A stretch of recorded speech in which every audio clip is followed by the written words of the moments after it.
this aspect I have not dealt it like yesterday when I received instructions.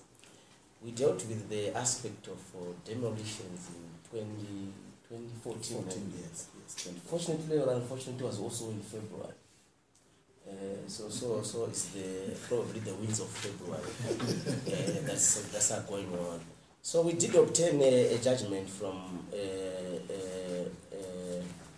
the then resident magistrate for Chitungwiza, Miss Gofa, in 2014, stopping the demolitions of houses in Chitungwiza. There were about five applicants, I think. Then Chitungwiza was still under an elected council. So Chitungwiza municipality had to heed the court order that they cannot demolish houses without going to court. So what we did now was just to advise the court that still there is a court order, there is a ruling that was made by you, the Chitungwiza Magistrate Court, that these guys cannot destroy houses without court orders.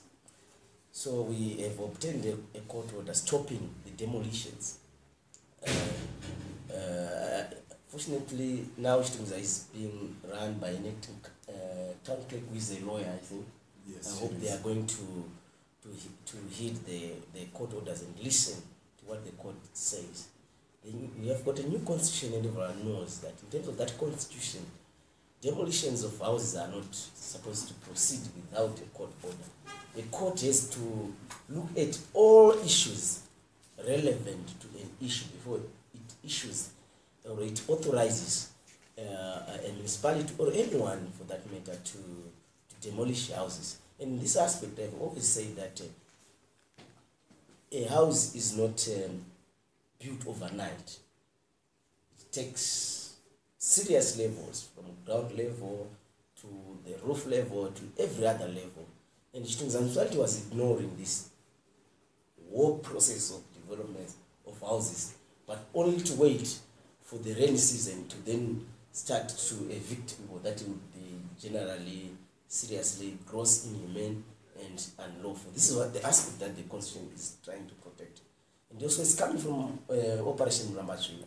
This is why the people of Zimbabwe had to come up with a provision in the Constitution to say houses should not be demolished. And world over, the standard is that you cannot demolish a house unless you give that person an alternative accommodation. So it is my view that what Chitungwiza wanted to do is seriously unconstitutional, is seriously inhumane, and also that my view is that the Operation Restore Legacy must also restore the legacy of Chitungwiza municipality by restoring elected officials in Chitungwiza municipality, because we cannot have this serious issue being dealt with unelected officials who have outlived their term of offices, borrowed term of offices. Thank you, Maruf.